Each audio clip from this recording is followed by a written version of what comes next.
resiliency and forestry. So that's where I spend a lot of my time in Montpelier. The way the legislature works is that each representative serves on one committee. We spend much of our day, when not on the floor of the House, around the committee table, working on issues under that committee's jurisdiction. So the committee has been has grown this year. It used to be one of the smaller committees, was 8 members, was just the Agriculture and Forestry Committee. This year, we're up to 11 members from 10 different counties across the state, and we've added that food resiliency piece. So we're really asking ourselves questions about how do we build resilient food systems in Vermont? How do we make sure our communities are food secure? And our farmers are supported, and we're dealing with both mitigation and adaptation to climate change in the context of agriculture in Vermont. So one of the things we've been working on in that committee, under that food resiliency banner, over the last couple of months, is universal school meals. Have been reality in Vermont for the last 3 years, 2 years with federal funding during COVID, this school year with one-time state funding, and we are looking at how to make the program permanent, how to make sure that all students in Vermont schools, K through 12, have access to breakfast and lunch every day without charge. So our committee just recently passed that bill out successfully. Moves on now to the House Ways and Means Committee, where they'll deal with the funding mechanism, and then it'll come to the full House for a vote and on through the legislative process. We're really hopeful that we're going to get that done this year. Another school-related topic that I am sure is on many of your minds is our ongoing conversation about independent schools, school choice, tuitioning in Vermont. I'm working really hard. I've heard from a lot of you. It's really important to me that we protect our education system for our communities. I know how well our schools serve our kids and have for a long time. So it's really important to me. I'm working really hard alongside our neighboring reps from Manchester and from up in the mountains to make sure that our voices are heard, to make sure that your voices are heard, to make sure that people understand how important these schools and the school choice is for our communities. And I'm hopeful. I know there were a couple bills introduced that really felt like flamethrowers. And I'm hopeful that those bills are not going to move, and that what will move is a committee bill from the House Education Committee that does a much better job of threading the needle and respecting the fact that our communities rely on the schools that we have. So I wanted to be sure to give that update. I hope, if you're interested in taking one, you took one, a report on lots of the work going on in the legislature, in all the different committees. This is also on my website. Access it easily online if you prefer that way. I also brought along with me a really fun graphic guide. This is a project of the Center for Cartoon Studies in White River Junction and the Secretary of State's Office and Vermont Humanities. And this is a graphic guide to civics and democracy in Vermont. So it talks about town meeting, up to the legislature, all the ways in which Vermonters participate in our government. So if you'd like to take one of those yourself, or you have somebody who might like to learn this way about that kind of participation, I hope you'll take one of those as well. And I want to be brief. I don't want to take too much time. I'm happy to answer questions if you'd like, Kevin, or you're always welcome to reach out to me by email or phone with your questions as well. If there's anybody who has a real pressing question for Mike, he's going to try to make it back here because he is a Dorset resident. Yeah, I'm going to run up to Danby and Mount Tabor. Both meetings start at 7:30. I will be as much in both of those places at once as I can be, and then race back down to Dorset so I can hopefully continue participating in my own town meeting. Okay, thank you. Thank you. Food resiliency and forestry. Yeah. All right. Thanks. I'll hopefully see you soon.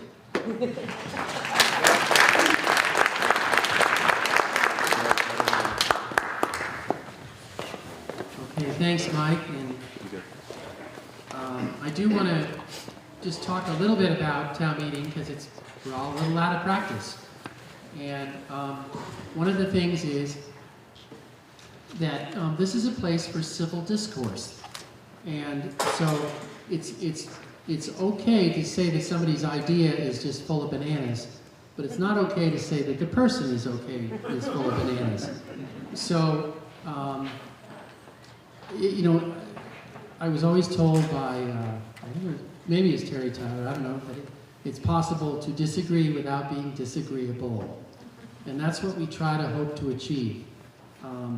I've never had a fist fight like they did in Rupert years back. You know, but short of that, we have had disagreements, and that's okay, as long as we disagree about ideas. So, also, logistics. If you do have a question and you anticipate having a question, please go to the mic, and we'll have a queue up there, you know, so that you can speak to the mic. It doesn't do a great deal of good if you say your piece from where you sit and no one can hear you. That doesn't help at all. It very much does not help GNAT, who's recording this. You know, they won't hear it at all either. So you're doing this for posterity or for the folks back home too. Okay? So, Article 1 is to hear and accept the reports of town officers and take proper action on same. Is there a motion in favor of Article 1?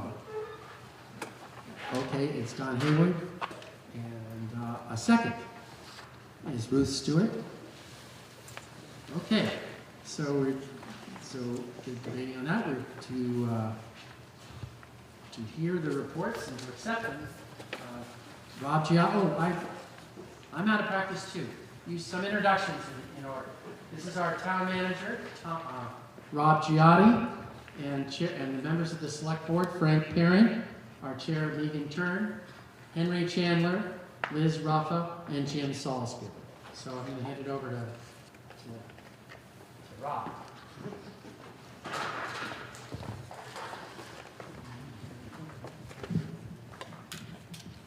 Good evening, everybody. Thanks for coming out. I'm just going to quickly go through a handout that was available on the table. Just kind of summarizes our budget for the upcoming year, and then gives you some highlights from last year as to kind of what the town has been doing operationally, services-wise, so fiscal year 24 town budget. Overall, it's about a 4.5% expense increase from year to year. The biggest probably bullet points just to kind of point out are we've got kind of the standard traditional highway funding for projects. We've got a project for road resurfacing in Dorset Village, which is much needed, and it's going to coincide with some work that's going to happen in Dorset Village related to water infrastructure this summer. So we're hoping to close out that project and have the town actually partner with the fire district and do the resurfacing, you know, as part of our schedule. So it's kind of a sinking of tracks there, so to speak. The other big item is the new town office. So we, rather than go from zero to a full bond payment in a year, we've been ramping up what eventually is going to be a bond payment to pay down the debt. So that number has gone up to $125,000 this year, and that's probably across the budget. Personnel, you probably heard everybody talking about cost of living and wages and stuff like that. Dorset is seeing roughly a 5% COLA and merit wage increase for employees, and we've lost some ground in the last couple of years with the cost of living. Miscellaneous stuff. Anybody that enjoys Emerald Lake, we're going to be partnering with Emerald Lake this coming year to use some of our town funds that we allocate for recreation to put in what's supposed to be an ADA fishing dock, kayak launching piece of infrastructure, which should be pretty cool when it's in and working. And just for reference, we've had a pretty long partnership history with the state park. Dorset residents get in for free, and the park partners and charges us back for that. And we've also done some infrastructure upgrades to the park with town forces over the years. The other infrastructure items to kind of talk about, I mentioned the Dorset Village water system project. That's going to hopefully break ground in May, and it's going to probably drag out longer than we want, but it needs to get done, and it's important. The good news is the town's helped the fire district bring in quite a bit of outside money to help buy down the cost and keep water rates, in line. The second piece is in the handout. You see a little photo of H.M. Williams. Right now, we're probably about 3/4 of the way through a scoping study that looks at a pathway, a recreational pathway on Route 30, and this is essentially looking at feasibility of what it might look like, which side of the road it could go on, and also trying to integrate input and outreach to neighbors and those that would be impacted. Housing. So the last article that we'll talk about is part of the floor vote tonight is a non-binding article on housing. But we just want to let you know that the town has worked through a process with the Bennington County Regional Commission to conduct what's called a housing needs assessment, which more or less looks at some demographics, statistics, and gives us some insights as to how housing is presently in Dorset and what the shortcomings are, what the strengths are. I've got some bullet points in there that so far kind of that discussion has been confined to what's called the missing middle, and we can get into more with that later in Article 22. Moving on, Raptor Lane Town Office update. So if you all remember way back when, March of 21, we had a presentation. August of 21, we had a bond vote. The bond vote passed. We've got a good project. Early into 2022, we got into the process of selecting a construction management firm to help us do the project. And one of the first things that they did when they were brought on board is update our estimate. And in that kind of year plus that had gone by since our initial estimate, the pricing had gone up about 18% or so. So that in reaction to that, we went through a redesign process. We've actually made the building a little bit smaller, roughly about 500 or 600 square feet smaller. That's all mostly on the office side of it, so the public kind of facing side and the meeting room is all going to be the same. So that has kind of pushed our schedule back a little bit. We hope to get permits this spring and summer, and then go into kind of a bidding, packaging bidding phase in the fall, with probably construction starting either late this year or early 2024. And then the last thing that I'm going to kind of highlight is just the zoning bylaw update.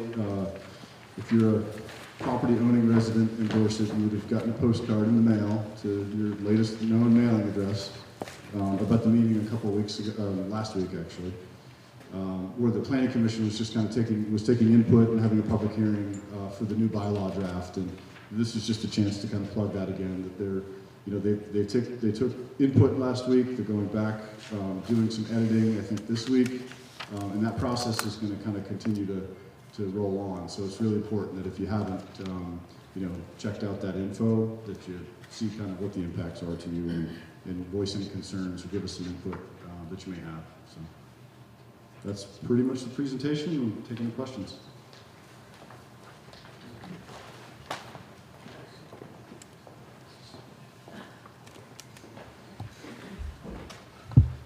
Rob, Ruth is going to have a comment, question.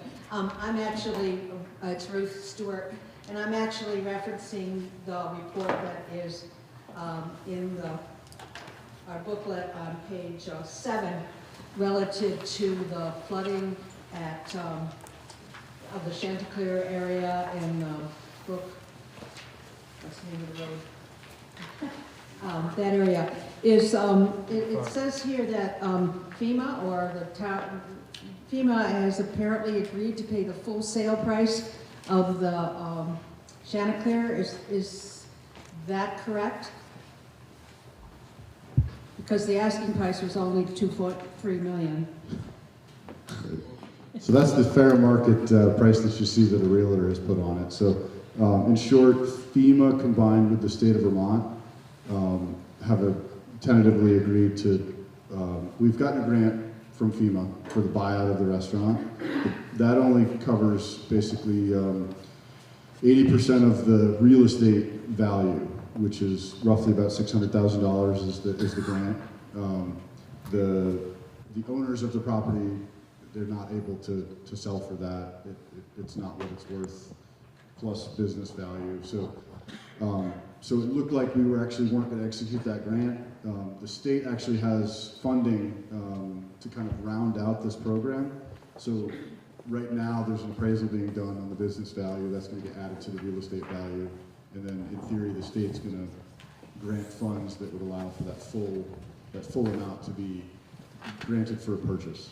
And the way the FEMA buyout process works is the town will actually buy the property, the building will be raised, it'll have deed restrictions and won't be developable anymore. So do you anticipate the town having to fork over funding for any of this project? No.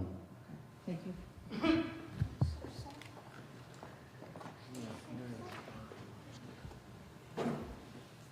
Zero is always a good price.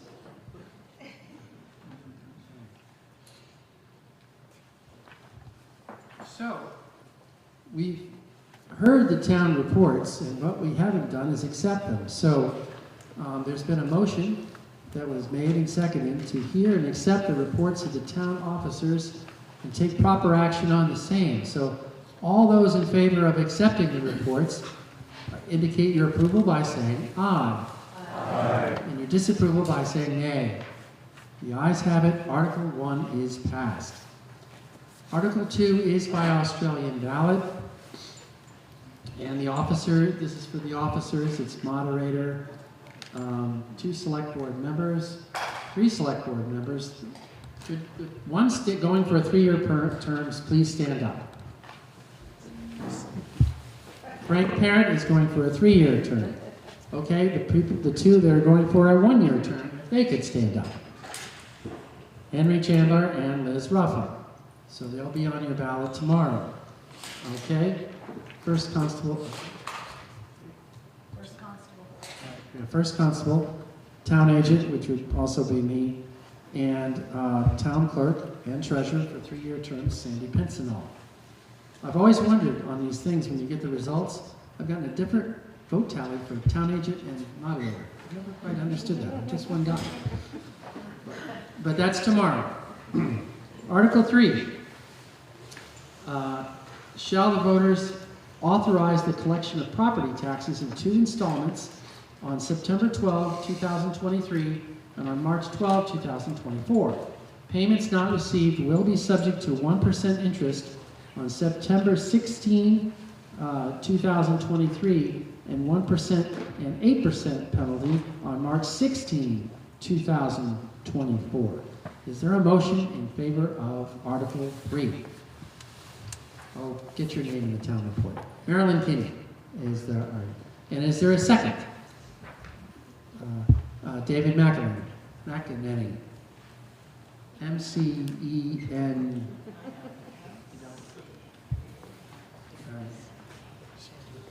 All right. Is there any discussion on Article 3? There being none, we just read them, so I think that we're all clear on can you collect for property taxes in 2 installments. All those in favor of Article 3 signify your approval by saying aye. Aye. And your disapproval by saying no. The ayes have it. Article 3 is passed. Article 4, Rob Giotti just spoke to, but it's tomorrow. I'll just read it. So this is what you're voting on tomorrow.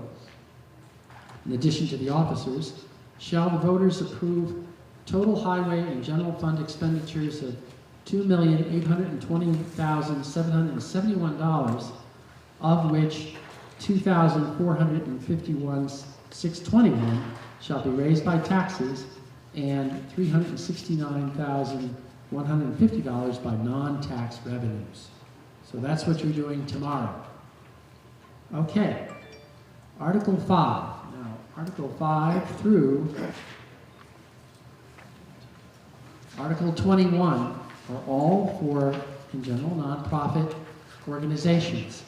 So when I start, just so we don't have to do it every single time, if someone is speaking for an organization and is not from these parts, is there any objection to suspending the rules to allow that person to speak?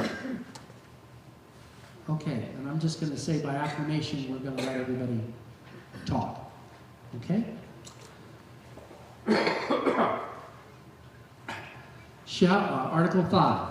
Shall the voters appropriate the sum of $1,000 to support the programs and services of BROC, B-R-O-C, Bennington Regional Opportunity Council? Bennington Rutland Opportunity Council. Is there a motion in favor of Article 5? So moved. Skip Dickinson. And a second? Okay, Sheila Childs. Okay. And ma'am, just come, are you going to speak to this? That's okay. No, that's fine, but go to the mic. You want the mic. And if your organization is next in the queue, no reason not to get ready to come on up. Just say your name for the minutes and the name. I'm gonna sneak on. Oh, sure. Hi, everyone. My name is Amy Scott. I am the food shelf coordinator for BROC Community Action. And I'm not from Dorset, so I appreciate you letting us be here and be on your ballot. I'm gonna just let Tom Donahue, who is our CEO, I'm gonna read his letter, which is in the town minutes, if that's okay. To the citizens of Dorset, on behalf of BROC Community Action and the thousands of people with low income or living in poverty that we serve throughout Rutland and Bennington counties, we want to express thanks and gratitude for supporting us over the years on town meeting day. BROC Community Action assists families and individuals in crisis and to help provide a sustainable path forward. Over the past year, BROC Community Action was available to the residents of the town of Dorset. Whether they needed food at the BROC Community Action food shelf, senior commodities, housing counseling, homelessness assistance, weatherization, heating, and utility assistance, or benefits such as 3 Squares Vermont, budget and credit counseling, and resources and referrals, we are here. People come to us hungry, homeless, jobless, or facing major health conditions every day. Your town appropriation helps ease the struggle for nearly 10,000 people who seek assistance from us each year as we meet the basic needs of their families and provide a path forward whenever possible. Respectfully, our appropriation request for the upcoming fiscal year remains at $1,000. We truly value our collaboration with Dorset as we assist those in need. Thank you, Ms. Scott. Does anyone have a question for Ms. Scott about BROC? Okay, thank you very much, Ms. Scott. Thank you, everyone. All right. I'll repeat the Article 5. Shall the voters appropriate the sum of $1,000 to support the programs and services of BROC, Bennington Rutland Opportunity Council? All those in favor of Article 5 signify your approval by saying aye. Aye. Your disapproval by saying nay. The ayes have it. Article 5 is passed. Okay. Article 6. Shall the voters appropriate the sum of $1,000 to Neighbor, a home-based caregiving program? Is there a motion in favor? A motion. Ruth Stewart and Don Hayward seconded. And your name? I'm Nancy Ludlam. I'd ask you to just go a little closer to that side. I'm Nancy Ludlam. I'm from East Dorset, and I'm a volunteer for Neighbor to Neighbor. Since 2004, Neighbor to Neighbor has helped older, disabled, and other housebound members of our community continue living independently in their own homes by providing them with transportation to medical appointments, help with errands and groceries, friendly visits and phone calls, as well as offering monthly social gatherings, all at no cost to our care recipients. Currently, there are a total of 20 Dorset residents who are either care recipients or volunteers for neighbor to neighbor. We rely on private donations and grants, so your support is very much appreciated. We are grateful always for the support of the town of Dorset and encourage you to support Article 6. Thank you. Unless there is further discussion, I'll repeat Article 6. Shall the voters appropriate the sum of $1,000 to Neighbor, a home-based caregiving program? All those in favor of Article 6 indicate your approval by saying aye. Aye. Disapproval by saying no. The ayes have it. Article 6 is passed. Article 7. Shall the voters appropriate the sum of $1,600 to the Southwestern Vermont Council on Aging for support of its activities with Dorset elders? Is there a motion in favor of Article 7? Ellen Maloney and Liz, and Kit Wallace seconded. Ma'am, if you could step to the mic. I'm Michelle Pagan. Just, you have to make sure you're almost kissing the sucker. Okay. I'm Michelle Pagan from East Dorset, and I'm here on behalf of the board of the Council on Aging, and also I'm here to thank the town, thank the voters of Dorset for allocating $1,600 to the Southwestern Vermont Council on Aging this year. It's the same amount that we requested last year. Just a warning, there'll probably a greater amount requested next year. As we all know, expenses everywhere keep going up. I just had one statistic I want to leave for you all. We Vermonters represent 0.2% of the American population. Only 0.2% of all Americans get to live in Vermont. But guess what? We are number 2 per capita in the country in the percentage of us that are senior citizens. A lot more of us in this room here tonight. But just wanted you to go away with that statistic to let you know that we have our work cut out for us. Vermont is a great place to live. I think we all agree on that. People keep moving here, people keep retiring here, and so the needs of the senior citizens keep rising also. And just one final fact I want to leave with you: when you make a contribution like this or volunteer with the Council on Aging, the funds stay here in Bennington and Rutland County. They don't go into a big pot in Montpelier to be redistributed. Thank you very much. Thank you, Ms. Pagan. So Article 7, unless there's further discussion, shall the voters appropriate the sum of $1,600 to the Southwestern Vermont Council on Aging for support of its activities with Dorset elders? All those in favor of Article 7 indicate your approval by saying aye. Aye. Your disapproval by saying no. The ayes have it. Article 7 is passed. Article 8. Shall the voters appropriate the sum of $750 for the support of the Center for Restorative Justice Program? I'm going to assume that Ellen Maloney is going to make a motion in favor of this. Yes, because you're going to talk on it. And someone want to second that? Okay. You didn't even look up. Is that Merit Council? Oh. I'm supposed to do this, right? Jeez. Okay.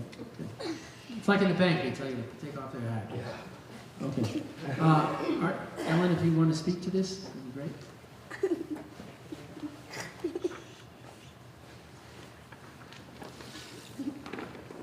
Yes, can you hear me?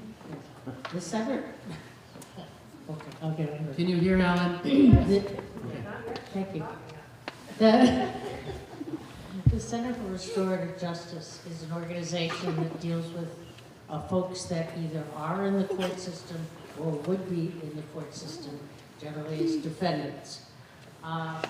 What it does is work with people in a positive regard to try to restore the damage to the community that has occurred as a result of this individual's activities, or to assist the defendant in seeing ways in which they've caused harm and not only insist, but insist that they see it. And they allow them to be able to not repeat the same activity. There are a panel of 36 volunteers that do this work. Many of them, or some of them are from Dorset. It's very effective work. The recidivism rate is very low for anyone who has participated in this program. They talk about all this stuff about police reform and all that. This is really a wonderful, positive aspect of the justice system, and I would encourage you all to support it. Thank you. Thank you, Ellen. You shall be aware that Ellen was a former Superior Court judge for a period of years, serving our community. Okay, so Article 8, shall the voters appropriate the sum of $750 for the support of the Center for Restorative Justice Program? All those in favor of Article 8 indicate your approval by saying aye. Aye. Your disapproval by saying no. The ayes have it. Article 8 is passed. Article 9. Shall the voters appropriate the sum of $1,000 to support the operations of the Bennington County Coalition for the Homeless? Is there someone who wishes to make a motion in favor of this? Okay, Sheila Childs and Skip Dickinson. I think the young man in the red sweatshirt, he's like 4 at top, so he can't make a motion. He raised his hand though. Okay, so is there anyone here who wishes to speak to this? There might not be a representative there. The Bennington County Coalition for the Homeless. There being none, we'll just move on to the vote. Shall the voters appropriate the sum of $1,000 to support the operations of the Bennington County Coalition for the Homeless? All those in favor of Article 9 indicate your approval by saying aye. Aye. And your disapproval by saying no. The ayes have it. Article 9 is passed. Article 10. Shall the voters appropriate the sum of $500 for the support of Project Against Violent Encounters, PAVE, as most of us know it, for its support of Dorset residents? Is there a motion in favor of Article 10? Just somebody. Oh, okay. You have your mask on next to Skip Dickinson is Justin. And I think it was Gay Squire. You seconded. I thought you was. Yeah. Okay. Sorry, Justine. I just didn't. I said dairy makes a lot different. It doesn't. Okay. So, sir, are you here? I'm here to speak. Okay. Thank you. Hello, my name is Michael Dryblatt. I'm a resident of Manchester Center. I'm the Assistant Director of PAVE, Project Against Violent Encounters. As some of you know, we are Bennington County's only domestic violence and sexual assault prevention organization. Domestic violence and sexual assault affects all ages, demographics, social groups, and income levels. Many speculate that intimate partner violence is vastly underrated since most of us keep it in secret. Research suggests that while around 25% of the population experiences domestic violence, only about 2.5 to 15% report this abuse. PAVE continues to provide our core services to survivors, which include emergency housing, crisis hotline, advocacy services for housing and systems navigation, help filling out relief from abuse orders, as well as community education. Our shelter provides 5,461 nights of safety for survivors, and advocates conducted 1,138 service sessions in the past year. In the past year, PAVE provided services to 231 survivors, which equals to approximately 1 new survivor a business day. In the coming year, PAVE will continue to focus on prevention, collaboration with our community partners, and maintaining our core services. We hope to be able to bring the hope of nonviolence to our community while aiding survivors in taking the steps necessary to heal their lives. Our goal at PAVE is a lofty one. We envision Bennington County as a place where everyone can enjoy a life free from domestic violence and sexual assault. We hope that the town of Dorset will approve our request for appropriation to help enable us to continue to fight alongside our community partners for a community that is safe for everyone. On behalf of our board of directors, staff, and the individuals and families we serve, I thank you all for your ongoing support. It allows PAVE to create greater opportunities for those who are impacted by domestic violence and sexual assault and need our services every year. Sir, your last name for the minutes. Could you spell it? Dreiblatt, D-R-E-I-B-L-A-T-T. I wouldn't have gone there. I got it. Hey, good for you. Nobody ever gets it perfect, Drive. Good for you. I had I-E and then I was looking at it like, I bet it's E-I. All right. Okay. Unless there is further discussion on that, on Article 10, shall the voters appropriate the sum of $500 for the support of project against violent encounters for its support of Dorset residents? All those in favor of Article 10 indicate your approval by saying aye. Aye. Your disapproval by saying no. The ayes have it. Article 10 is passed. I now look, as some of you might know, I have not been entirely up to snuff in the last week and a half. And I'm looking at a paper because I said that no one's here for the Bennington County Coalition of the Homeless. I was supposed to read this. Person who wasn't there, so if you see Chloe Viner Collins, tell her I did. Tell her I did, Chloe. Okay. Article 11. Shall the voters appropriate the sum of $7,500 to the Dorset Historical Society to support its activities and continued efforts to serve as a cultural resource in our community? Is there a motion in favor of Article 11? Marilyn Kinney and Penny Charlton. Okay, seconding. And Penny Charlton. Nancy Ludlam from East Dorset. I'm on the board of directors of the Dorset Historical Society, which will celebrate its 60th anniversary in November. We continue to collect and preserve artifacts and archives, assist researchers from near and far seeking information about their family histories, their homes, and general Dorset history. We educate people of all ages through our exhibitions, lectures, publications, and hikes. And as always, we appreciate the support that the people of Dorset always give us. Thank you. Is there anyone else who wants to speak to this article? Okay, then we'll proceed to the vote. On Article 11, shall the voters appropriate the sum of $7,500 to the Dorset Historical Society to support its activities and continued efforts to serve as a cultural resource to our community? All those in favor of Article 11 indicate your approval by saying aye. Aye. Disapproval by saying no. The ayes have it. Article 11 is passed. Article 12. Shall the voters appropriate the sum of $850 for the support of the Bennington Area Habitat for Humanity? Is there a motion in favor of Article 12? Okay, Kit Wallace and Ms. Loveland. And ma'am, your name? Lisa Council from East Dorset. Mm-hmm. I'm here on behalf of the Board of Directors of Bennington County Habitat for Humanity.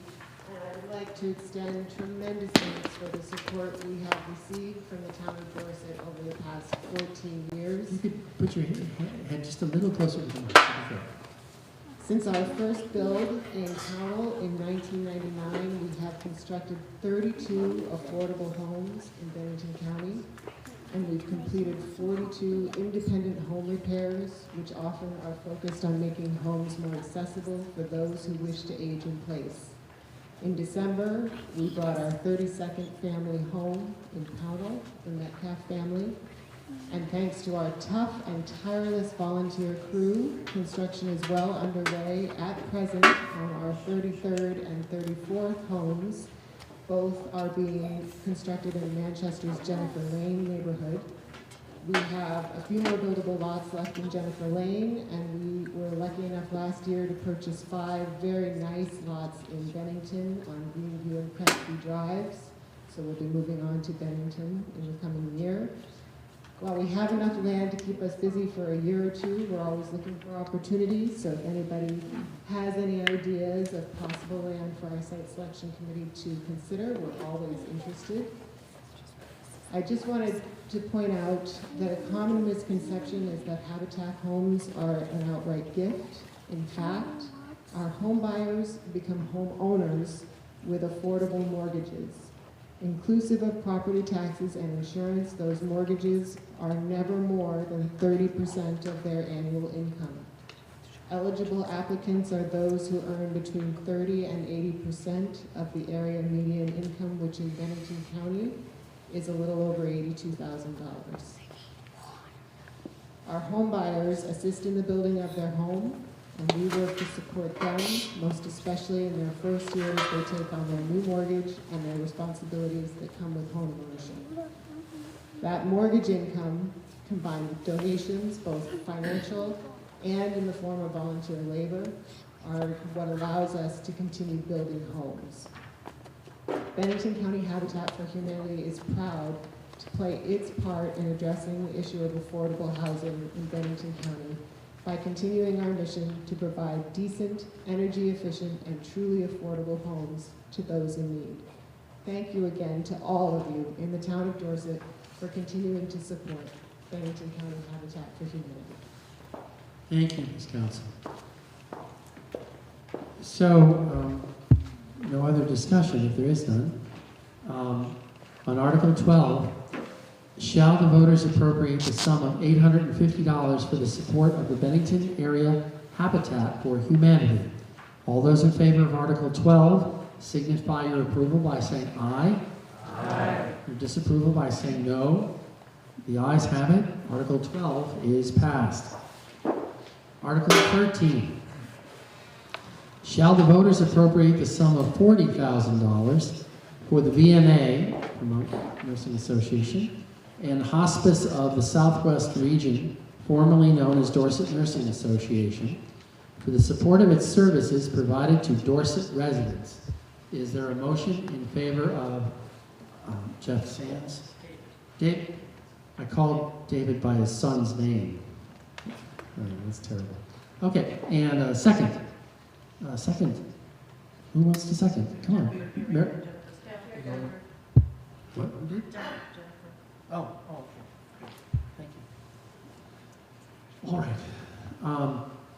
You're here to for DNA.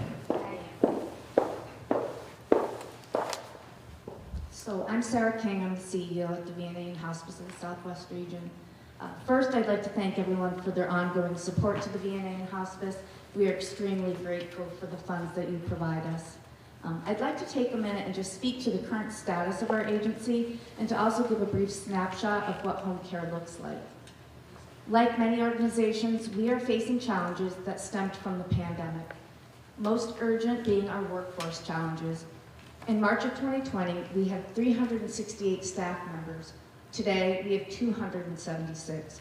That's a 24% reduction in our staff, yet we're still seeing over 300 patients every day.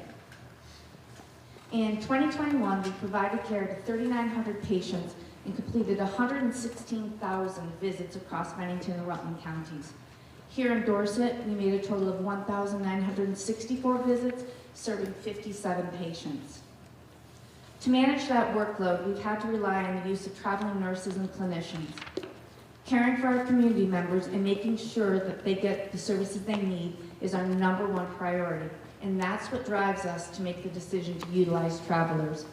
However, it comes to at a huge cost to our agency. Last year, we spent over $1 million on travelers. But again, we hire those travelers because we want to be able to continue to provide the services the residents of Rutland and Bennington County need. In addition to our staffing hardships, we were dealt a 3.3% reimbursement cut from Medicare in 2023 and are facing the potential of an additional 8% cut next year. These Medicare cuts are on top of program losses that we incur from the Medicaid programs, which are about another $1 million a year, because Medicaid reimbursement doesn't cover our costs either. And then on top of that, we are required to pay a Medicaid tax, which is about $800,000 a year. Our organization also faces challenges that are unique to the healthcare industry. Unlike providing care in a home or nursing home, we provide care in the home, which requires our clinicians to travel throughout the counties we serve, often in very rural areas. Our staff travels over 1.1 million miles per year. So the rising gas prices, as you can imagine, have presented additional financial challenges for us because we reimburse our staff for that mileage, yet we cannot bill the insurance payers for that. So that is an out-of-pocket cost to us. And unlike providing care in the hospital and nursing home, our staff must navigate various elements before they're able to start the care of their patient. First, before they even leave, they need to make sure that they're bringing all of the billable supplies that they think they're going to need to treat the patient, because they don't have a supply closet in their cars. Then they have to map out how to get to the patient's home, finding a safe place to park once they get there, and then many times they're maneuvering on some treacherous or unshoveled walkways and stairs. Once they get into the patient's homes, they have to quickly assess their surroundings, which can sometimes include anxious animals, or find, anxious animals and find the best place to provide care. It's not uncommon to find patients in unkempt homes. They may be sitting in a urine-soaked chair or in the presence of firearms or weapons, and these are just a few of the elements that our staff encounter. Our staff also must possess a wealth of knowledge in treating the patient, because there are no coworkers present to request a second set of eyes or to share thoughts with. Similarly, they must gauge their surroundings for any safety concerns and put a game plan together for a quick exit should that need arise, since there is no security present that would be similar to a hospital setting.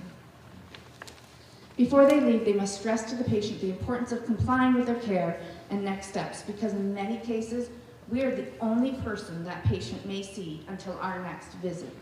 Again, very different from care in a facility because they're monitored 24/7. Our staff at the VNA is our #1 asset, and hopefully now you have a better understanding of how hard they work. We are always striving to find ways to reduce staff burnout and are constantly looking for ways to recognize and appreciate them for all they do.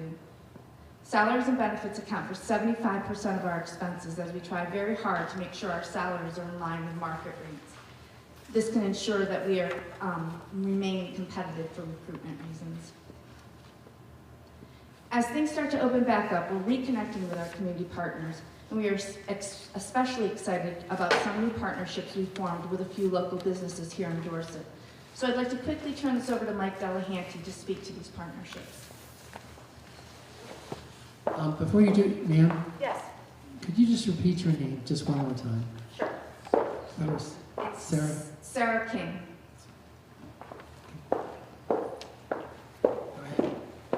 Good evening, everybody. My name is Mike Delahanty. I am the Facilities and Safety Manager for the VNA Hospice of the Southwest region. Thank you guys, everybody here, for allowing us to be here. Your last name? Spell it? It's Yeah, so Delehanty.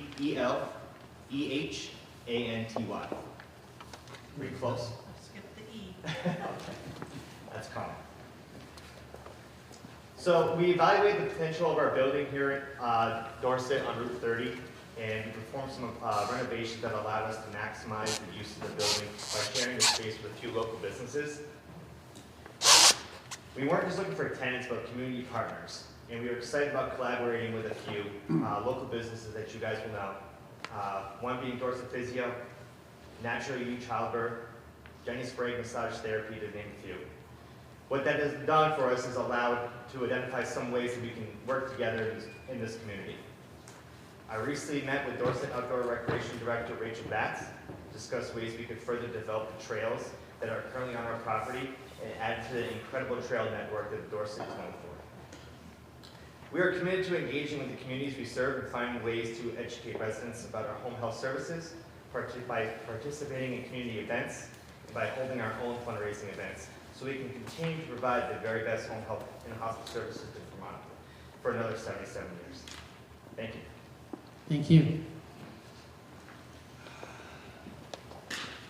So unless there's further discussion on Article 13, shall the voters appropriate the sum of $40,000 for the VNA and Hospice of the Southwest Region, formerly known as Dorset Nursing Association, to the support of its services provided to Dorset residents? All those in favor of Article 13 signify your approval by saying aye. Aye. Your disapproval by saying no. The ayes have it. Article 13 is passed.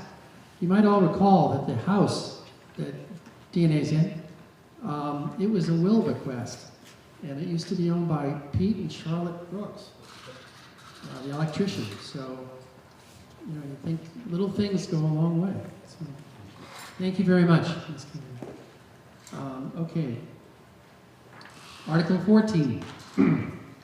Shall the voters appropriate the sum of $2,500 to the East Dorset Cemetery Association for the care and maintenance of the cemetery? All those in favor, excuse me. I need a motion in favor of Article 14. And Penny Charbonneau. And second, Mr.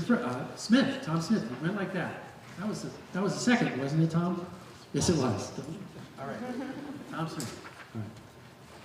All right. All right. Is there anyone here to speak in? It's a grave matter.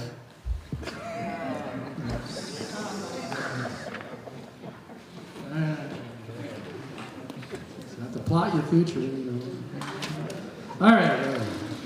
Article 14. Shall the voters appropriate the sum of $2,500 to the East Dorset Cemetery Association for the care and maintenance of the cemetery? All those in favor of Article 14 signify your approval by saying aye. Aye. And your disapproval by saying no. The ayes have it. Article 14 is passed. Okay. Article 15. Shall the voters appropriate the sum of $20,000 to the Dorset Village Library for support of its services provided to Dorset residents? Is there a person who is Cindy? And you know her last name. Starts with L, ends with R. I always get that wrong. Is there a second? Lindy Bowden, I saw her. She was going to second that. That's it. Okay. Hi, my name is Lee Kern. I'm representing... Wait. Just a little quick. It was Cindy Loudon. Oh, Cindy Loudslager. Right. And then Lindy Bowden was the second. And if you could repeat your first name, your name slowly. My name is Lee Kern. I'm representing the trustees for the Dorset Library. No, just if you could speak really close to the mic, because otherwise your words get lost. Okay. I'm representing the trustees for the Dorset Library. We want to thank you for your gifts to us every year. It really helps with the library. This year, the library has done a lot of different programs, in addition to our most important thing is joining the Catamount Library Consortium. So now the Dorset Library is connected to 23 libraries around the state of Vermont. And if you call the Dorset Library or if you go online, you can get a book from any of those 23 libraries.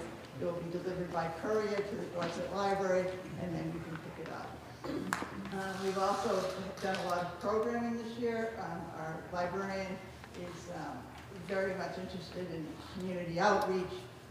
Some of the programs we've done this year include a program about the Afghan refugees coming to town, and we planted a garden, and with the help of some of the Afghan refugees who have come, they've helped planting the gardens in the back, vegetable gardens of things that they would grow in Afghanistan.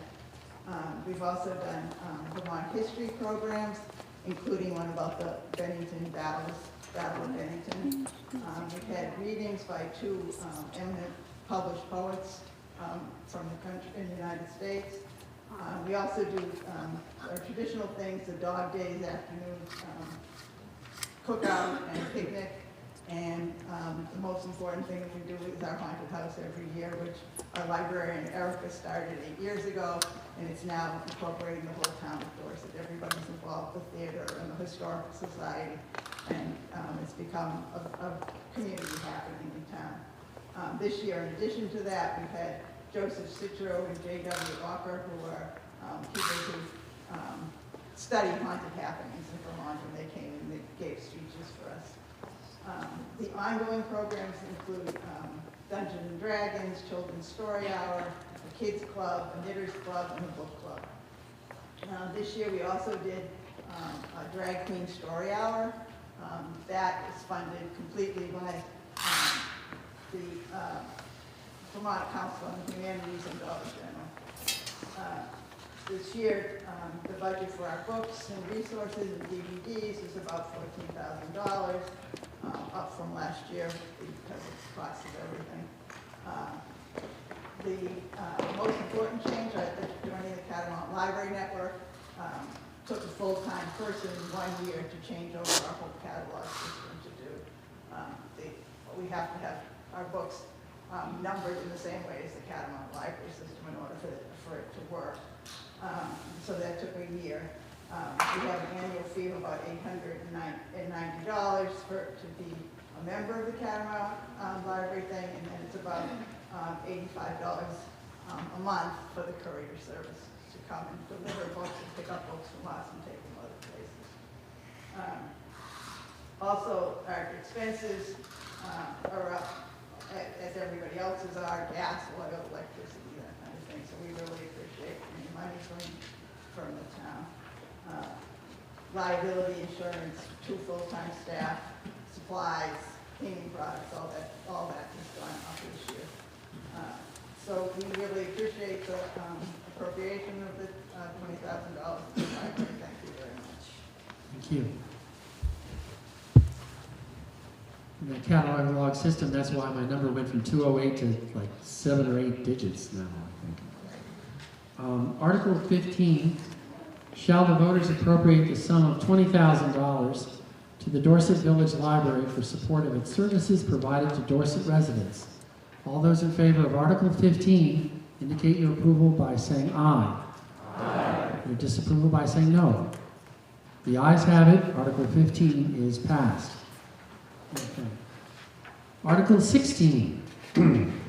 I should look into the camera when I say this.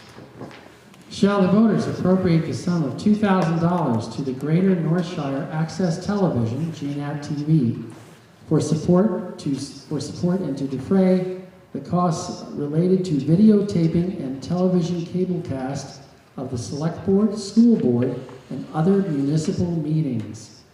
Is there a motion in favor of Article 16, Justine? Second, Chip Watson.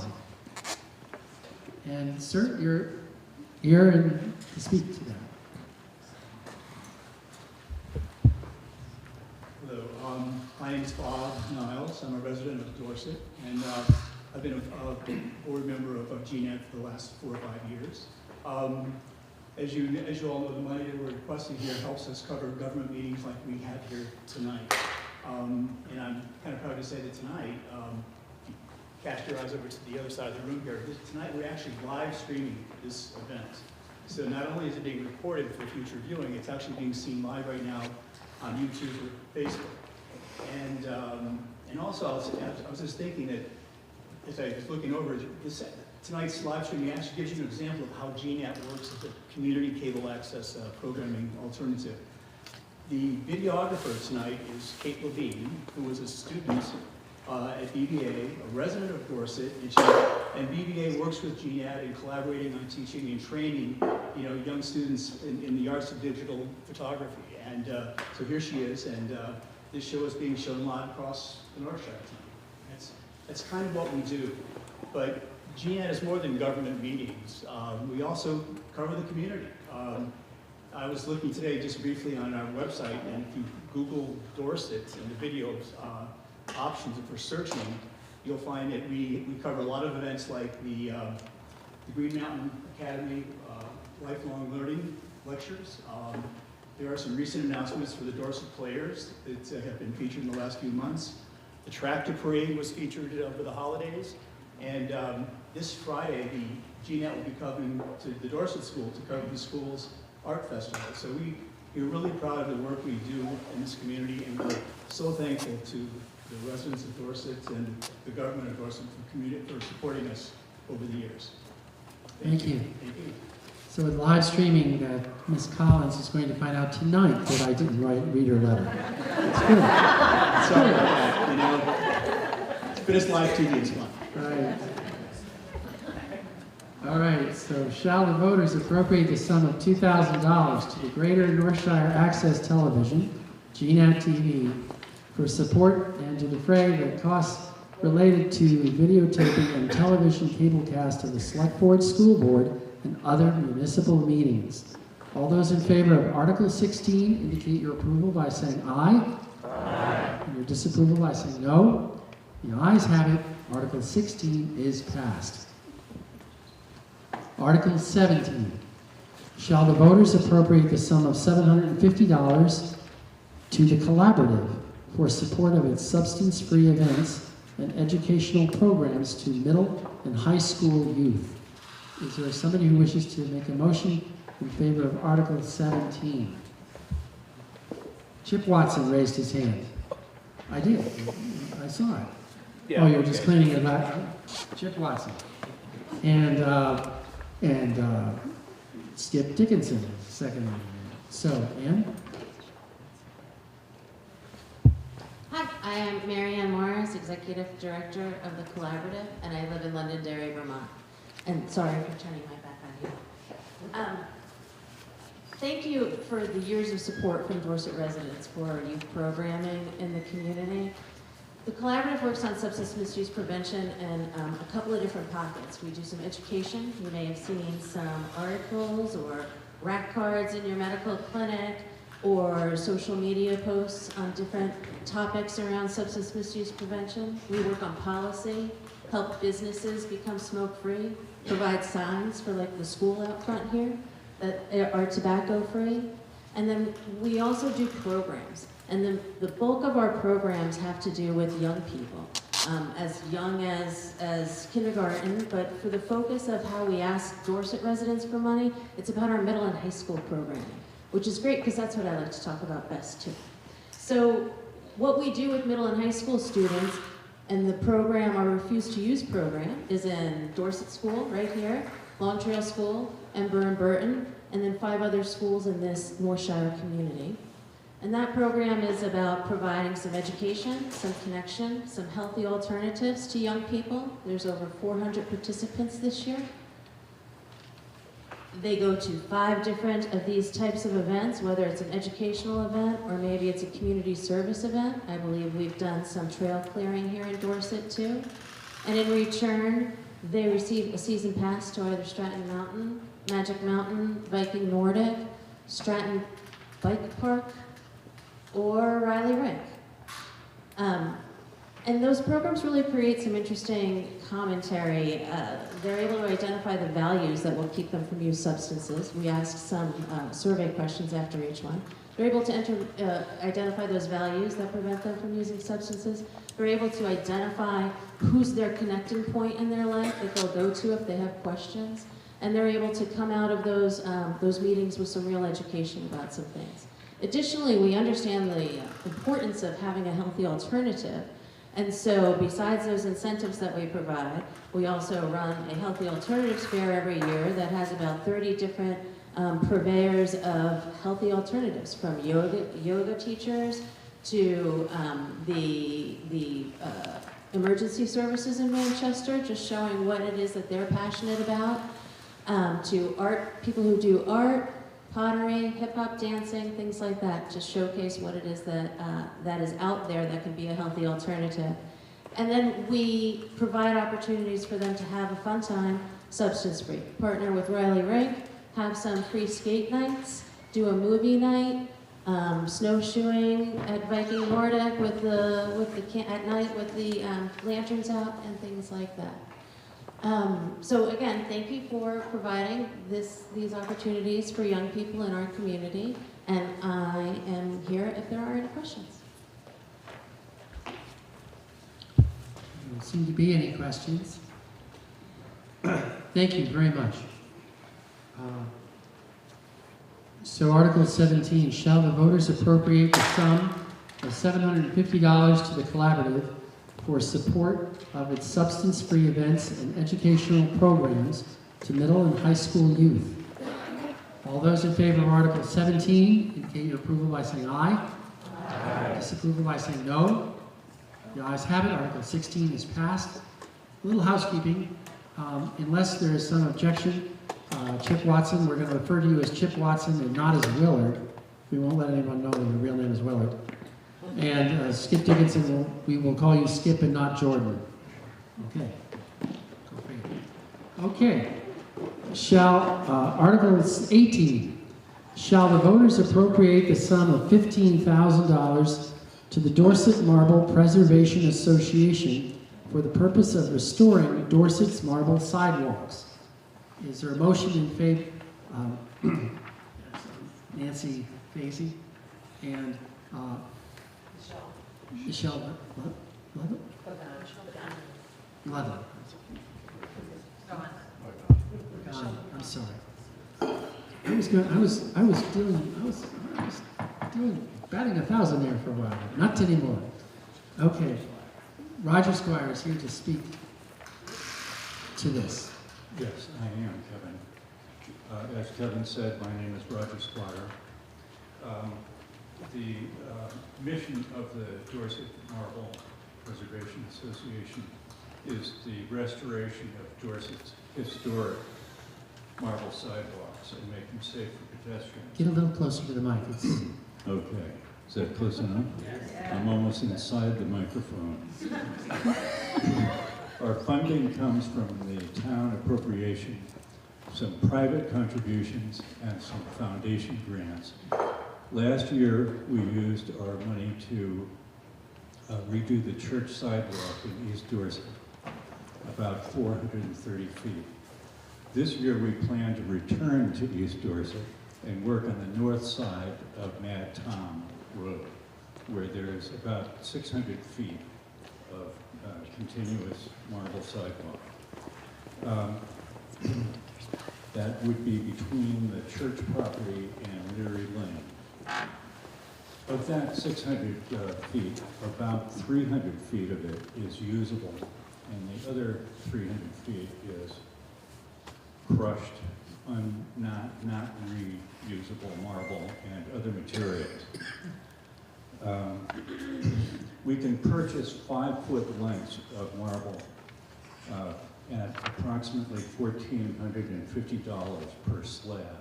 It's not cheap. We have some money in the bank left over from COVID years, and if the voters approve our $15,000 appropriation, we think we'll have enough money to redo about 130 feet of Mad Tom Road, the north side. It would be nice to have a continuous sidewalk on Mad Tom Road. But since we can only do 130 feet this coming year, we think we will have to ask the voters for a lot more money next year. That it would cost us about $55,000 to do the next 170 feet, which then would lead to 300 feet of very good marble. So I hope everyone here agrees that Dorset's marble sidewalks are part of the town's unique character and are worth fixing. And I hope you will approve our appropriation this year. Thank you. Thank you, Roger. Article 18. Shall the voters appropriate the sum of $15,000 to the Dorset Marble Preservation Association for the purpose of restoring Dorset's marble sidewalks? All those in favor of Article 18 indicate your approval by saying aye. Aye. Disapproval by saying no. That wasn't a no. The ayes have it. Article 18 is passed. Article 19. 3 to go. Shall the voters appropriate the sum of $20,000 to the Dorset Players, Inc. to help sustain the Playhouse Preservation and Maintenance Fund for the ongoing repairs to the Dorset Playhouse? Don Hayward is probably in favor. You're making a motion. I'll make the motion. And is there a second? Is there a second? Bill Childs. And go ahead. As you know, my name is Don Hayward. I'm a volunteer for the Dorset Players. And first of all, we want to thank you for your prior support of our capital projects that continue. Many of you know that we have 2 old barns that are put together, were renovated, and we have a piecemeal type of setup structurally for the Dorset Players, which is the local community actors group. And those old structures require constant repairs. So what we're asking for is the $20,000 so that we can continue to upgrade the facility, especially the aisle lighting and the HVAC system, which is continually problematic. And while I was sitting here and listening to other people, I said, people don't really understand what the Dorset Players are. I'm a volunteer. But, we're putting on a show this weekend. Plug. We're putting on a show this weekend. But we have over 50, when you count them, 50 volunteers doing various jobs. You have actors, directors, producers, ushers, people who paint the stage, scenery people. So it's a real community organization that puts on these shows for the community, and we ask you for your support. Thank you, Don. Is there anyone else who wishes to speak? Being none, shall the voters appropriate the sum of $20,000 to the Dorset Players, Inc. to help sustain the Playhouse Preservation and Maintenance Fund for the ongoing repairs to the Dorset Playhouse? All those in favor of Article 19 indicate your approval by saying aye. Aye. And your disapproval by saying no. The ayes have it. Article 19 is passed. What Don was referring to is the one-act play festival that was supposed to be this past weekend. Because of health and stuff concerns, it had to be delayed to this weekend, so we hope you catch that. Okay? All right, Article 20. Shall the voters appropriate the sum of $2,000 to Shire Kids, a program of Dolly Parton's Imaginary Library, to help defray the costs of production and mailing of books that are provided to Dorset children from birth to 5 years? Is there someone who wishes to? Ruth Stewart, and a second, Penny Charbonneau, and Nicole Campbell, I think, is going to speak to this, or her son, one of the two. I'm Nicole Campbell, and I'm the founder and director for Shire Kids. We are an all-volunteer nonprofit that does early childhood literacy and specifically the Imagination Library. And I'm so grateful to the town of Dorset for their support of this program. It's become a great success in Bennington County. When we started in 2019, we had hopes of enrolling about 200 to 300 children total in Bennington County, and we have over 1,100 children now. And on average, we have between 55 and 70 Dorset and East Dorset children enrolled at any given moment. So the way it works is children that are enrolled receive a free book every month from birth until their 5th birthday. So as you can imagine, enrollment is like ongoing, and so some children are signing up every month and some are graduating on their 5th birthday, so that's why it fluctuates so much. So thank you very much to the Dorset residents for supporting Shire Kids, and it's a really incredible program that I know a lot of parents in this room have their children enrolled, and it's really fun for the kids to receive books. So happy to answer any questions. Not only that, her arm has gotten longer as this night has progressed. Thank you, Nicole. Okay. Article 20. Shall the voters appropriate the sum of $2,000 to Shire Kids, a program of Dolly Parton's Imaginary Library, to help defray the costs of production and mailing of books that are provided to Dorset children from birth to 5 years. All those in favor of Article 20 indicate your approval by saying aye. Aye. Your disapproval by saying no. The ayes have it. Article 20 is passed. I remember my mother used to refer to my younger brother and I as Thing 1 and Thing 2. One of those books. Okay, Article 21.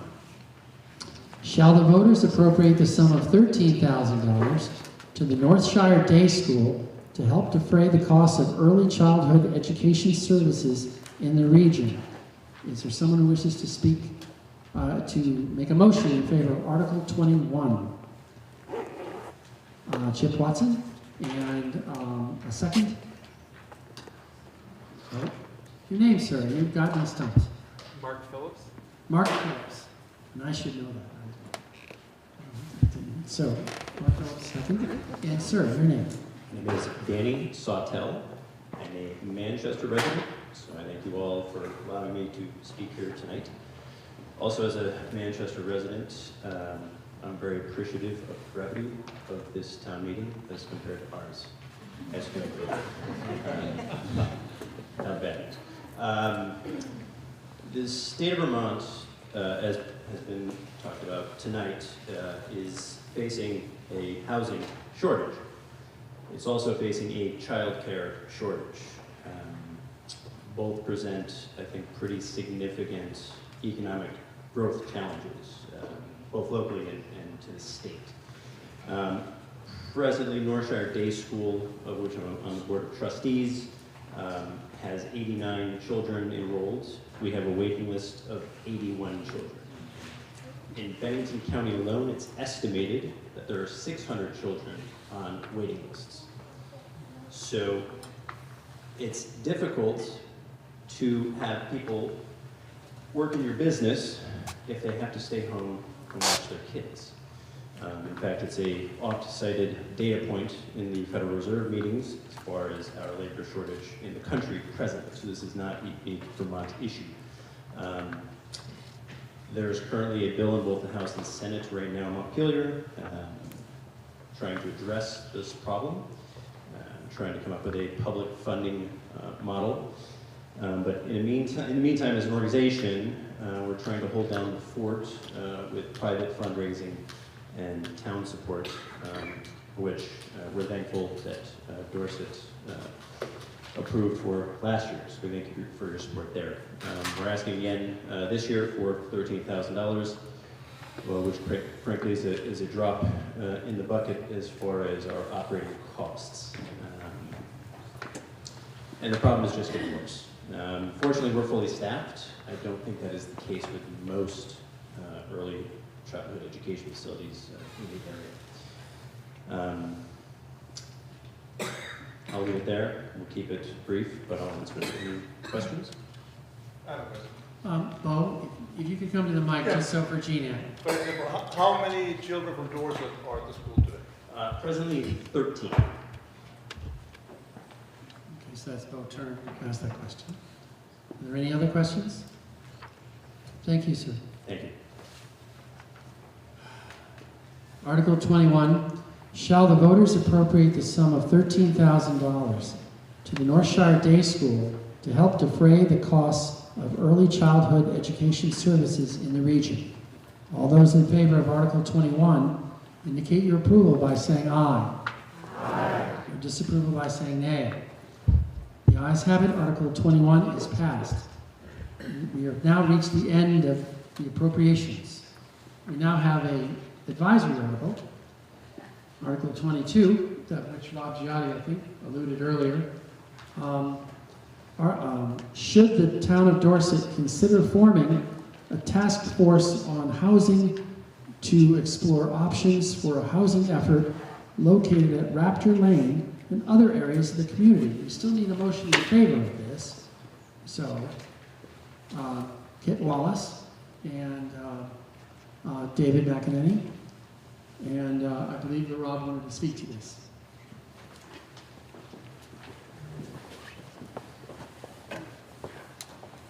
So out front there was a handout that is kind of a draft of the housing study that the Bennington County Regional Commission has done. And it really goes into demographic and statistical analysis about Dorset's housing stock, the age of the housing stock, and then some information about what it takes to leverage a house in Dorset, income-wise, and all that. So I'm just going to kind of go quickly into a few of the takeaway kind of housing study statistics that stuck with, at least with me, as a resident and as somebody that works here too. So 74% of the homes in Dorset right now have 2 people or less in them. 5.6% of Dorset homes were built since the year 2000. It's actually like 30% is pre-1940, so the housing stock is really old. Only around 11% of Dorset homes have children under the age of 6. The county average is around 20%. Median home price $461. Income needed to mortgage the home at this price $133,650, and with and that assumes a down payment of $40,500. And this next statistic is one I think that's stuck out probably the most as far as the study. That 22% of Dorset households pay more than 50% of their income on housing. 42% of households pay 30 or more. So if you remember, the Habitat reference point was that they try to get folks into homes where they're paying no more than 30% of their income on housing. Right now, 42% of folks in Dorset pay 30% or more. And there's reasons for that. There's demographic, it's an older demographic.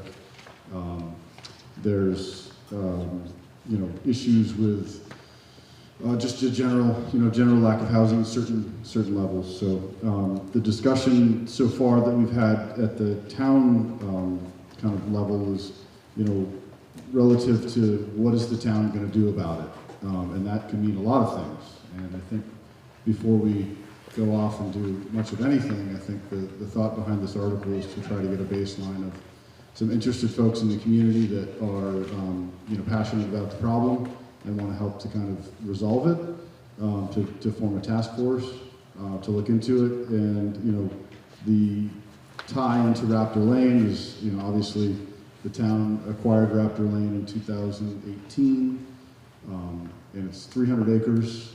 So far, there's a plan and a decision made to move the town office there, but there's the rest of the parcel. Right now sits as a 7-lot subdivision with permits. It was appraised in 2018 for $1.8 million. In total. That's pre-COVID. So it's a pretty good asset the town has at its disposal to potentially address this issue if that's something that folks want. I think I'll kind of leave it there. The last thing that kind of related to Raptor Lane is some of the early discussions have been about the type of housing that would go in there, and kind of what that demographic would look like is relative to workforce. Having heard from employers about struggles to recruit and retain employees, the supervisory union, the school district is not immune to this too. I think kind of what started, not necessarily the study, but the discussion around the article is that, I think it was in the fall last year, Jim, where there was teacher recruitment going on, or maybe the spring. And I think there was a teacher at, I'm not sure which school, but in the district that the district thought would be a very good asset to the district as a teacher. They came, they visited, toured some houses, couldn't find anything, couldn't accept the job because they couldn't find housing. So I think that kind of starts to show that systems are a little out of kilter, and it's time for this discussion, at least in Dorset. So I'll leave it there and encourage any questions and discussion.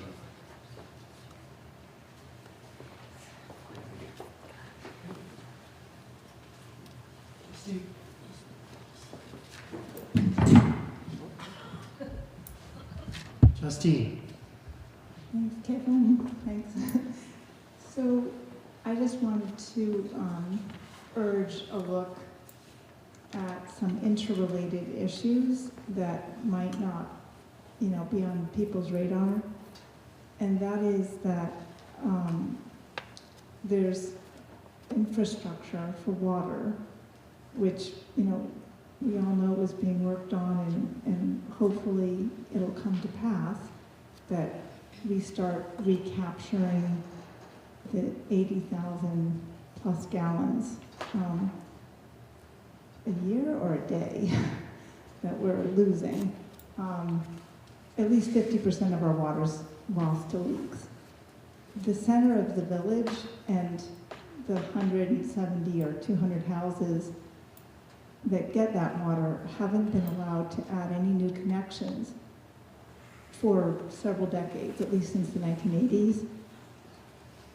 It is worth looking at how many of those properties could potentially have an accessory dwelling or a second apartment that could be rentable, but for the fact that there's not water that can be used to expand the use of those areas.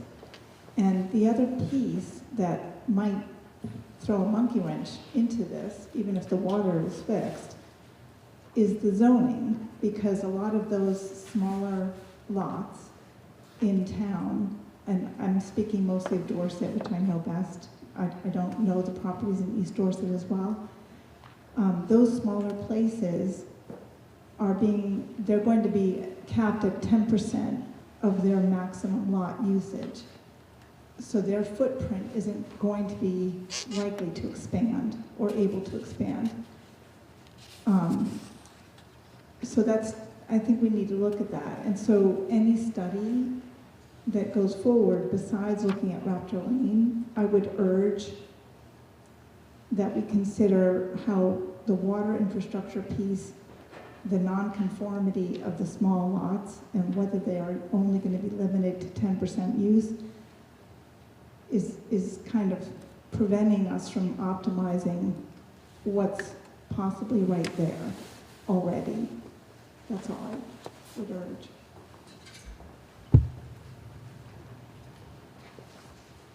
Those are all good points, and the board can kind of interject if they think I'm wrong. But so the reason that there's a kind of short-term focus on Raptor Lane is it's in the town's holdings. We own it outright.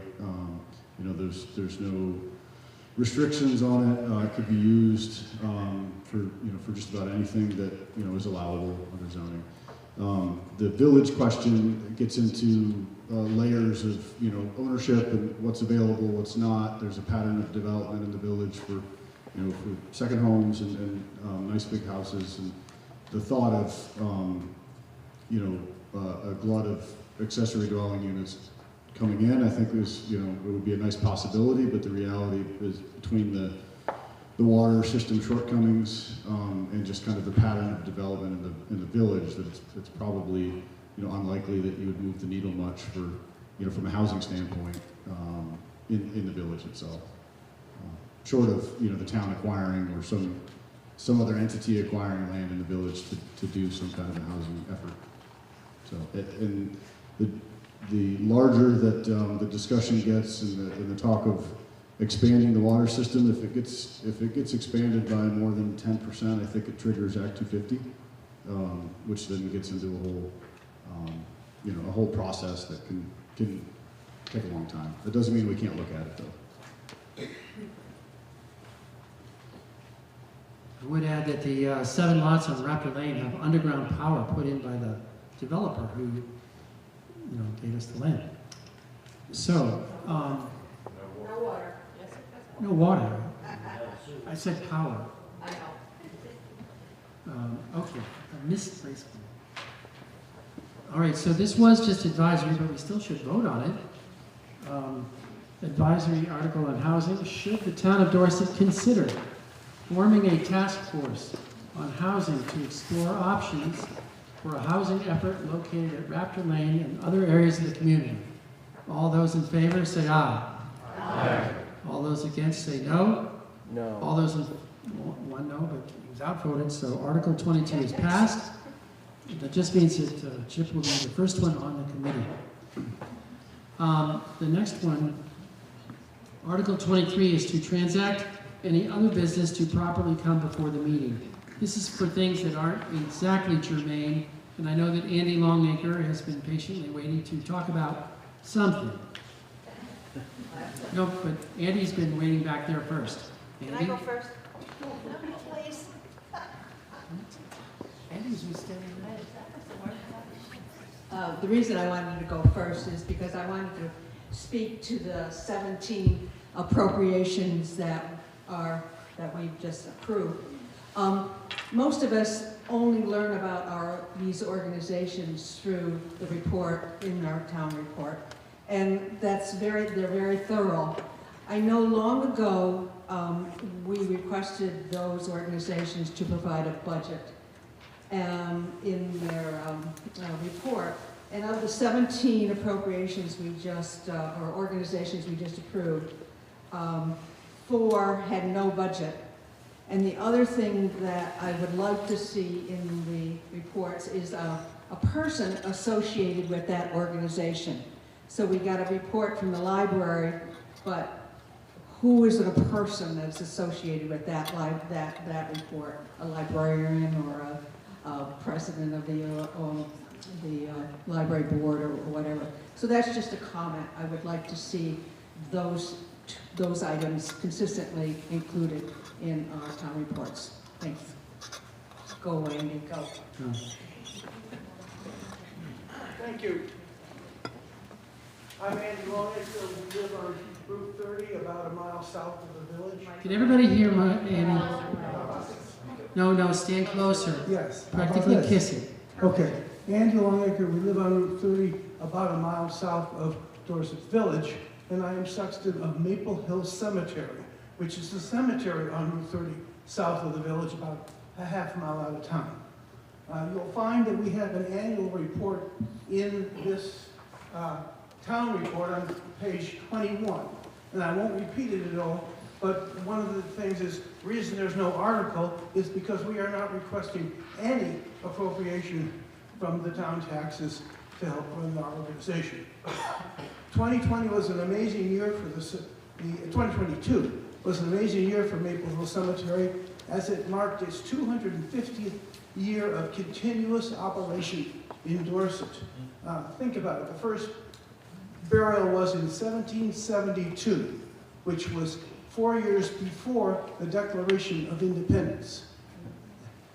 We celebrated that event by putting together a pamphlet talking about the history of the cemetery, where we are today, and hopefully where we're going. And if you would like a copy, there are copies on the back table, and that you're free to take if you're wondering what is it with Maple Hill. Thank you. Thank you very much, Andy. And I think Ellen Maloney has something that she wants to pull on our coat about.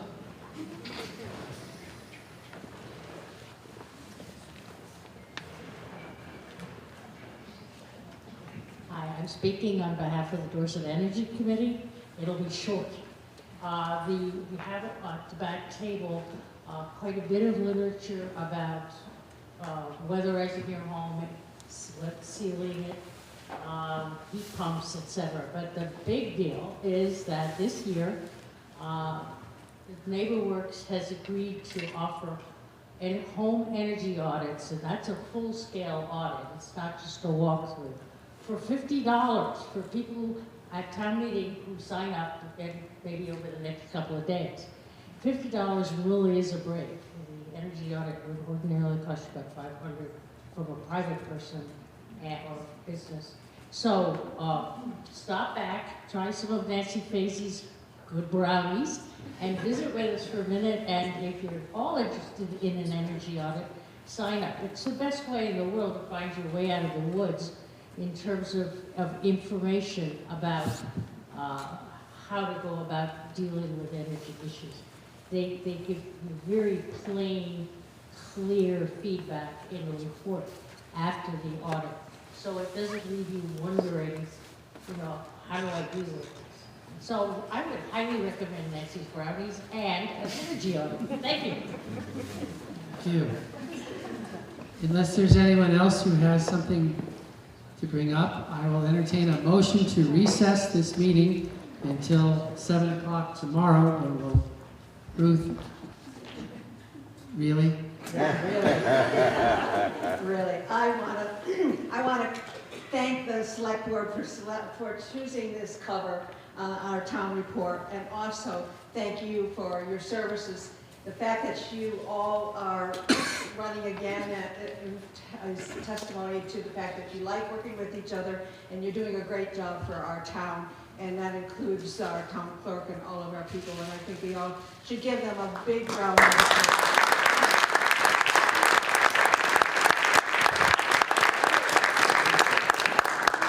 And when you're reading your town report, I should have mentioned this earlier, take a moment to look at the inside cover. It's about Theron Tremblay.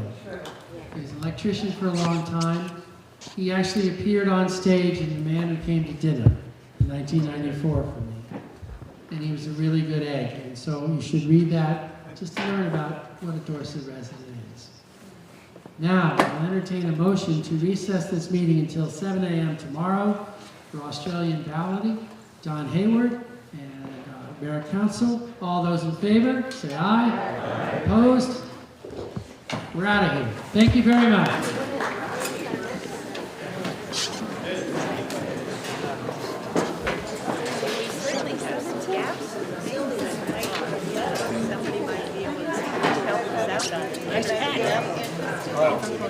I saw you coming in. You did? Yeah. Where's Christina? I texted her. I said, you were here.